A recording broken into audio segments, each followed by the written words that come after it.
The Israeli-Palestinian conflict is a complex and multifaceted issue with deep historical roots. These historical events and factors, intertwined with religious, cultural, and political complexities, have contributed to the Israeli-Palestinian conflict. It remains a deeply entrenched and ongoing issue with profound humanitarian and geopolitical implications.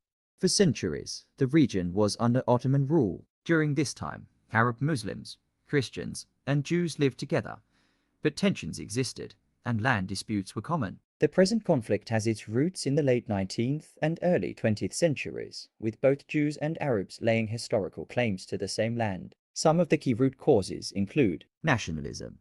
The rise of Jewish and Arab nationalism contributed to tensions as both groups sought self-determination in the same region. In the late 19th century, the Zionist movement emerged among European Jews. Zionists sought to establish a homeland in Palestine,